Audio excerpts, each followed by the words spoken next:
Hi friends, Karthik Deepa சீரியலில் மே 24க்கான செம இன்ட்ரெஸ்டிங்கான எபிசோடு தாங்க பார்க்க போகிறோம். அதுக்கு முன்னாடி வீடியோ ஸ்கிப் பண்ணாமல் கேளுங்க. வீடியோ பிடிச்சிருந்தா லைக் பண்ணுங்கள், ரொம்ப பிடிச்சிருந்தா ஃபாலோ பண்ணுங்கள்.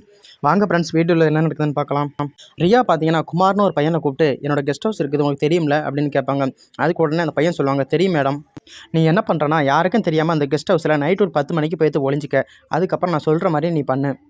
நான் வந்து திருடன்னு கத்துவேன். நீ அந்த நேரம் பார்த்து வீட்டுக்குள்ளேருந்து வெளியில் வா. அப்போ வந்து உன்னை யார் வர சொன்னா அப்படின்னு கேட்பேன். நீ அந்த நேரத்துக்கு மீனாட்சி தான் என்னை வர சொன்னாங்க அப்படின்னு சொல்லு. மற்றதெல்லாம் நான் பார்த்துக்கிறேன் அப்படின்னு சொல்லிட்டு அந்த பையன் கையில் வந்து ரியா வந்து காசை கொடுத்துருவாங்க. உடனே அந்த பையன் பணத்தை வாங்கிக்கிட்டு சரிங்க மேடம், நீங்கள் சொன்ன மாதிரி நான் காரியத்தை வந்து கச்சிதமாக முடிச்சிடுறேன் மேடம் அப்படின்னு சொல்லிட்டு அந்த பையன் வந்து அங்கேருந்து கிளம்பிடுவாங்க.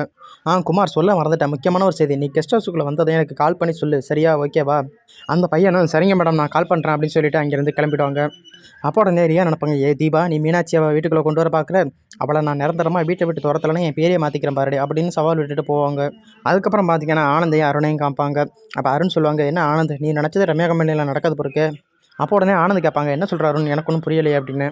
இல்லை கார்த்திக் போய் இத்தனை நாளாச்சு, ரம்யானால் வந்து கார்த்திக் வந்து எந்த பிரச்சனையுமே நடக்கலையே, போகிற போக்க பார்த்தா கார்த்திக் வந்து ஜெயிச்சிடும் போல. அப்போ உடனே ஆனந்த் சொல்லுவாங்க, அருண் நீ நினைக்கிற மாதிரி எந்த காலத்துலையுமே கார்த்திக் வந்து ஜெயிக்க வேண்டாம், அப்படி நான் ஜெயிக்கவும் விட மாட்டேன். கார்த்திக் வந்து இன்னும் 20 நாள் இருக்குது. அது வரைக்கும் ரம்யா கிட்ட வந்து அவனால் தாக்கு பிடிக்க முடியாது. என்னைக்கு வேணாலும் கார்த்திக் வந்து அந்த வேலையிலேருந்து வீட்டுக்கு ஓடி வரலாம். கார்த்திக் என்ன வீட்டுக்கு வரல, ரம்யா ஓவர் டைம் வச்சு கார்த்திக் கொள்றான்னு நினைக்கிறேன் அப்படின்னு ஆனந்த் வந்து நினச்சிக்கிட்டு இருப்பாங்க. அப்புறம் பார்த்தீங்கன்னா ரியா செத்த நாள் குமார் வந்து ஒரு வழியாக கீட்டேரி குதிச்சு அந்த வீட்டுக்குள்ளே வந்துக்கிட்டு இருப்பாங்க. வீட்டுக்குள்ளே வந்த உடனே ரியாவுக்கு கால் பண்ணுவாங்க. என்ன குமார், வீட்டுக்குள்ளே வந்துட்டியா? சரி, நான் சத்தம் போடுற வரைக்கும் நீ வீட்டுக்குள்ளேயே இரு அப்படின்னு சொன்னதோட அந்த பையன் போய்த்து வீட்டுக்குள்ளே ஒளிஞ்சிக்கிட்டுவாங்க. குமார், நீ தட்டி தவறி கூட அந்த மீனாட்சி கண்ணையும் தீபா கண்ணையும் மாட்டிக்காத, போய் ஒளிஞ்சிக்க அப்படின்னு ரியா சொல்லுவாங்க. அதுக்கப்புறம் பார்த்தீங்கன்னா ரியா வந்து திருடன் கத்துவாங்க, திருடன் வந்திருக்காங்க. அப்போ பார்த்தீங்கன்னா ஆனந்த் அருணும் ரொம்பவே பதறி அடிச்சுக்கிட்டு ஓடி வருவாங்க. அப்போ உடனே ஆனந்த் வந்து கேட்பாங்க, என்ன ரியா திருடன் கத்திக்கிட்டு இருக்க, என்னாச்சு அப்படின்னு கேட்பாங்க. அப்போ பார்த்தீங்கன்னா ரியா வந்து செம்மையாக போய் சொல்லுவாங்க, மீனாட்சி இருக்க கெஸ்ட் ஹவுஸ் பக்கம் வந்து ஒரு திருடன் போயிட்டுருக்கான், அதனால தான் பார்த்து நான் திருடன் கத்தினேன் அப்படின்னு ஆனந்த் கிட்டையும் அருண் கிட்டையும் ரியா வந்து சொல்லுவாங்க. அப்போ உடனே ஆனந்த் சொல்லுவாங்க, அப்படி யாருமே இங்கே வரதுக்கு சான்ஸே இல்லையே அப்படின்னு சொல்லுவாங்க. அதுக்கு உடனே ரியா சொல்லுவாங்க, இல்லை நான் பார்த்தேன், மீனாட்சி இருக்க கெஸ்ட் ஹவுஸ் பக்கம் தான் அவன் போனான் அப்படின்னு சொன்னதோட அதை கேட்டுட்டு அபிராமி வந்து செமையாக சாக்காயிருவாங்க. அப்போ உடனே மீனாட்சி சொல்லுவாங்க, கெஸ்ட் ஹவுஸில் வந்து என்ன தவிர யாருமே இல்லை, உள்ள ஒருத்தன் வந்து ஒளிஞ்சிருக்கான், போனால் பிடிச்சிடலாம் அப்படின்னு ரியா சொல்லுவாங்க. அதை கேட்டுட்டு அருண் தீபா எல்லாம் ரொம்பவே ஆச்சரியப்படுவாங்க. அப்போ உடனே தீபா கேட்பாங்க, தனியாக இருக்கிறதுனால எங்கள் அக்கா மேலே வந்து பழிய போடுறியா, அவள் இருக்கிறதுனால நீ வந்து வாய்க்கு வந்ததெல்லாம் பேசுவியா அப்படின்னு தீபா கேட்பாங்க ரொம்ப கோவத்தோட. அப்போ உடனே ரியா சொல்லுவாங்க, என் கண்ணால் பார்த்தேன், மீனாட்சி மேலே பழி போட்டு எனக்கு என்ன ஆக போகுது அப்படின்னு சொல்லுவாங்க. அப்போ உடனே அபிராமி வந்து ரொம்பவே கோவப்படுவாங்க, அவனுக்கு அவ்வளோ தான் மரியாதை, தேவையில்லாமல் என் மருமக மேலே நீ கலங்கத்தை சுமத்துறியா, வீட்டுக்குள்ளே போனதை நீ பார்த்தியா அப்படின்னு கேட்பாங்க. அதுக்கு உடனே ரியா சொல்லுவாங்க, வீட்டுக்குள்ளே போனதை நான் சத்தியமாக பார்த்தேன், நான் எதுக்கு போய் சொல்லணும், வேணும்னா உள்ளே போய்த்து பாருங்கள், கண்டிப்பாக ஒரு திருடன் வந்து உள்ளே ஒளிஞ்சிக்கிட்டு இருக்கான் அப்படின்னு ரியா சொல்லுவாங்க. அப்போ உடனே அருண் சொல்லுவாங்க, அம்மா நம்ம என்ன வீட்டில் போய்த்து தேடி பார்க்கலாமா அப்படின்னு. அதுக்கு உடனே அபிராமி வந்து ரொம்பவே கோவப்பட்டு, இவளுக்காக என் மருமகள் வந்து நீ சோதிச்சு பார்க்கணும்னு ஆசைப்படுறியா? இல்லைம்மா, இவளுக்காக இல்லைம்மா, நம்ம வந்து எதுக்கும் தேடி பார்க்கலாமா அப்படின்னு அருண் வந்து சொல்லுவாங்க. அருண், எனக்கு இவன் மேலே கொஞ்சம் கூட நம்பிக்கை இல்லை, ஏதோ உங்களுக்காக நான் ஒத்துக்கிறேன், வேணா போய் தேடி பார்த்துட்டு வாங்க அப்படின்னு அபிராமி சொன்னதோட ஆனந்தம் அருணும் கெஸ்ட் ஹவுஸ்குள்ளே போய்த்து தேடி பார்க்கறதுக்காக போவாங்க. அப்போ பார்த்தீங்கன்னா ரியா நினச்சிக்கிட்டு இருப்பாங்க, ஏன் மீனாட்சி உன் பேரை கெடுத்து உன்னை இந்த வீட்டை விட்டு துரத்துறானா இல்லையா பாருடி. இங்கே பார்த்தீங்கன்னா நம்ம தீபா அபிராமி எல்லாருமே செம டென்ஷனோட இருப்பாங்க, உள்ள திருட இருக்கானா இல்லையா, இல்லை இவ எதுக்கு போய் சொல்கிறாடா அப்படின்னு நினச்சிக்கிட்டு ஆனந்த் அருணும் வீட்டுக்குள்ளே எங்கே பார்த்தாலுமே தேடுவாங்க. தேடி பார்த்துட்டு உடனே அபிராமிட்ட வந்து சொல்லுவாங்க, அம்மா வீட்டுக்குள்ளே எங்கே பார்த்தாலுமே தேடி பார்த்தோம்மா, உள்ளே வந்து யாருமே இல்லை அப்படின்னு.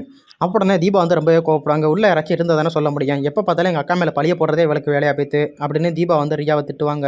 அப்போ ஆனந்த் உடனே தீபாவை பேசுவாங்க, தீபா நீ ரியாவை பிடிக்காதனால நீ தேவையில்லாமல் ரியாவை பற்றி தப்பாக பேசிக்கிட்டு இருக்காது அப்படின்னு. அப்போ உடனே தீபா சொல்லுவாங்க, ரியா சொல்கிற மாதிரி உள்ள ஒரு திருடன் வந்தால் நீங்கள் போய்த்து அழைச்சிட்டு வர வேண்டியதானே, எதுக்கு தேவையில்லாமல் என்னட்ட பேசிக்கிட்டு இருக்கீங்க அப்படின்னு ரொம்ப கோவப்படுவாங்க தீபா அந்த இடத்துல. அப்போ ரியா பார்த்தீங்கன்னா செம்ம டென்ஷனில் இருப்பாங்க, உள்ளே தானே போய்த்து அவனை போய்த்து ஒளிய சொன்னான், அவன் எங்கே போனான் அப்படின்னு டென்ஷனில் இருப்பாங்க. ஆனந்த், நீங்கள் நல்லா தேடி பார்த்தீங்களா, உள்ள ஒரு ஆள் போனத்தை நான் என் கண்ணால் பார்த்தேன் அப்படின்னு ரியா சொல்லுவாங்க. வீட்டுக்குள்ளே நீ சொல்கிற மாதிரியெல்லாம் யாருமே இல்லை ரியா, நீ சொல்கிற மாதிரி டவுட்டாக இருந்தால் நீயே போய் செக் பண்ணி பாரு அப்படின்னு சொல்லுவாங்க. உடனே ரியாவும் செக் பண்ணி பார்க்குறதுக்காக கெஸ்ட் ஹவுஸ்க்குள்ளே போவாங்க. ரியா போய்த்து எங்கே பார்த்தாலுமே தேடி பார்ப்பாங்க, பார்த்தீங்கன்னா அந்த பையன் இருக்க மாட்டாங்க. அப்போ உடனே ரியா நினைப்பாங்க, என்ன வீட்டுக்குள்ளே வந்து குமார் வந்து எங்கே போனால் மாயமாக இருக்கே அப்படின்னு நினச்சிக்கிட்டு வெளியில் வந்துடுவாங்க. அதுக்கப்புறம் பார்த்தீங்கன்னா அபிராமி கேட்பாங்க, உள்ளே யாராச்சும் இருந்தாங்களா அப்படின்னு. அதுக்கு உடனே ரியா சொல்லுவாங்க, உள்ளே போனதை என் கண்ணால் நான் பார்த்தேன், திரும்ப நீ போய் சொல்லிக்கிட்டே இருந்தீங்கன்னா உன் நாக்கை இழுத்து வச்சு அறுத்துருவேன், எப்போ பாரு என் மருமக மீனாட்சி மேலே பழிய தூக்கி போடுறதே உனக்கு வேலையாக போய்த்து, ஒன்றை மொதல் அந்த வீட்டை விட்டு துரத்தணும் அப்படின்னு அபிராமி வந்து ரொம்ப கோவப்படுவாங்க. அபிராமி வந்து ரியாவை திட்டிக்கிட்டு நேரம் பார்த்து ரியா ரூம்லேருந்து அது குமாருங்கிற பையன் வெளியில் வருவாங்க. அதை பார்த்ததோட ஆனந்த் வந்து செம்மையாக கடுப்பாயிருவாங்க, யார்டா நீ, எதுக்கடா என் பொண்டாட்டி ரூம்லேருந்து வர அப்படின்னு கேட்பாங்க. அதுக்கு உடனே அந்த பையன் சொல்லுவாங்க, உங்கள் ஒய்ஃப் தான் அவங்க ரூமுக்கு வர சொன்னாங்க அப்படின்னு. அப்போ உடனே ரியா கேட்பாங்க, நான் எப்போ அவனை வர சொன்னேன் அப்படின்னு. மேடம் நீங்கள் போய் சொல்லாதீங்க மேடம், நீங்கள் தானே மேடம் உங்கள் ரூமுக்கு வர சொன்னீங்க யாரும் இல்லாதப்ப, அதனால தான் மேடம் நான் உங்கள் ரூமுக்கு வந்தேன், இப்போ எதுக்கு மேடம் எல்லோரும் முன்னாடி போய் சொல்கிறீங்க, எதாக இருந்தாலும் நீங்கள் உண்மையாக சொல்லிடுங்க மேடம். அப்போ உடனே தீபா கேட்பாங்க, நீ உன்னோட ரூமுக்கு வர சொல்லிட்டு மீனாட்சி அக்கா மேலே வந்து தேவையில்லாமல் பழிய போடுறியா. அப்போ பார்த்தீங்கன்னா ரியா சொல்லுவாங்க, ஆனந்த் எனக்கு சத்தியமாக தெரியாது ஆனந்த், இவன் யாருன்னே எனக்கு தெரியாது அப்படின்னு ரியா வந்து ரொம்பவே நடிப்பாங்க. அப்போ உடனே அந்த குமாரங்கிற பையன் சொல்லுவாங்க, நீங்கள் தானே மேடம் நைட்டு 10 மணிக்கு யாரும் இல்லாதப்போ வர சொன்னீங்க, இப்போ எதுக்கு மேடம் எல்லாரும் முன்னாடி போய் சொல்கிறீங்க, என்ன மாட்டி விட பார்க்குறீங்களா அப்படின்னு ரியாவை பார்த்து கேட்பாங்க. ஆனந்த் இவன் சத்தியமாக எனக்கு யாருன்னே தெரியாது ஆனந்த், இவன் என்னை மாட்டியோட பார்க்குற ஆனந்த், இவன் நம்பாதீங்க ஆனந்த் அப்படின்னு ரியா சொல்லுவாங்க.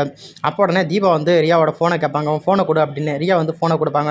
அதில் பார்த்தீங்கன்னா அவனோட நம்பர் இருக்கும். தீபா வந்து கண்டுபிடிச்சிருவாங்க, இது உன் ஃபோனு தானே, இதில் எப்படி அவனோட நம்பர் வந்துச்சு சொல்லு அப்படின்னு கேட்பாங்க.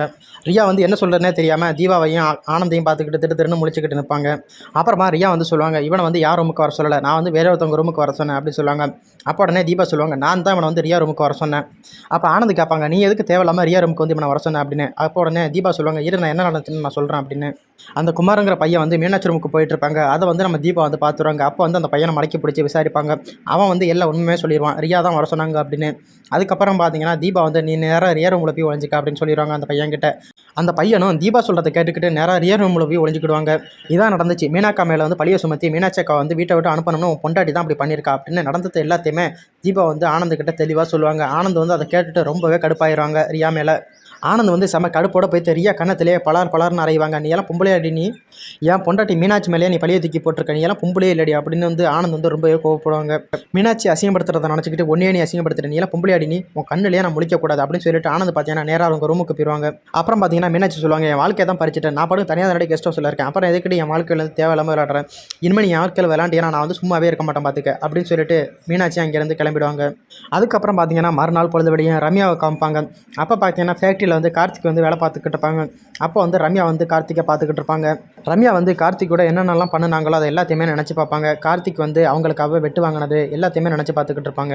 அப்போ உடனே ரம்யா நினச்சி பார்ப்பாங்க, கார்த்தி வந்து தீபாவோட ஹஸ்பண்டுங்கிறத வந்து என்னால் நினச்சி கூட பார்க்க முடியல, கார்த்தியை கல்யாணம் பண்ணிக்கிட்டு நம்ம வந்து சந்தோஷமாக இருக்கலாம்னு பார்த்தா அது எல்லாமே கனவா போயிரும்பு இருக்கு. சரி, கார்த்தி தான் தீபா வந்து கல்யாணம் பண்ணிட்டாங்க, அப்புறம் எப்படி கார்த்தி கல்யாணம் பண்ண அவர் எப்படி நமக்கு வந்து லெட்டர் கொடுப்பாரு, நம்ம லெட்டரையும் எப்படி அவர் ஏற்றுக்கிட்டாரு. தீபா வந்து ஏற்கனவே சொல்லியிருக்கா, என் புருஷன் வந்து ராமன் மாறினேன், அவரை வந்து கிரீட்டிங் கார்டு கொடுப்பாரு, சேரி எடுத்து கொடுப்பாரு, இப்படியெல்லாம் நமக்கு வந்து லவ் லெட்டர் எழுதி கொடுப்பாரு. இது உண்மையாகவே கார்த்திக் தான் பண்ணியிருக்காரு, என்னால் நினச்சி கூட பார்க்க முடியலையே. இல்லை இதில் எங்கேயோ தப்பு நடந்திருக்கு, பியூன் தானே லவ் லெட்டர் வாங்கிட்டு வந்தான், அவனை பிடிச்சி விசாரிச்சா உண்மையெல்லாம் தெரிஞ்சு போயிடும். அதுக்கப்புறம் பார்த்தீங்கன்னா ரம்யா வந்து பியூனுக்கு கால் பண்ணி ஸ்டோர் ரூம் கிட்ட வர சொல்லுவாங்க. உடனே அந்த பியூன் கேசவனும் வந்துருவாங்க. கேசவனத்தோட போய்த்து பரமசிவத்தை வர சொல்லுங்க அப்படின்னு ரம்யா வந்து சொல்லுவாங்க. சரிங்க மேடம் அப்படின்னு சொல்லிட்டு கேசவன் போயிட்டு இருப்பாங்க.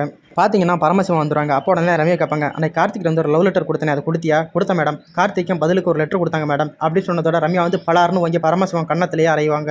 உண்மையை சொல்லு, உண்மையாகவே கார்த்திகிட்ட பற்றி நீ லவ் லெட்டர் கொடுத்தியா, அவருக்கு பதில் லெட்டர் உனக்கு கொடுத்தாரா, உண்மையை சொல்லு, இல்லைன்னா உனக்கு கொண்டுடுவேன் அப்படின்னு ரம்யா வந்து மிரட்டுவாங்க. அப்போ உடனே அந்த பையனும் நான் உண்மையை சொல்லிடுறேன் மேடம் அப்படின்ட்டு உண்மையை சொல்லுவாங்க. அப்புறம் பார்த்தீங்கன்னா அந்த பரமசிவம் வந்து நடந்த உண்மை எல்லாத்தையுமே ரம்யா கிட்ட வந்து தெளிவாக சொல்லிடுவாங்க. அப்போ உடனே ரம்யா கேட்பாங்க, எல்லாத்துக்குமே காரணம் கும்பல தானே, அவள் எப்படி இருந்தா அப்படின்னு.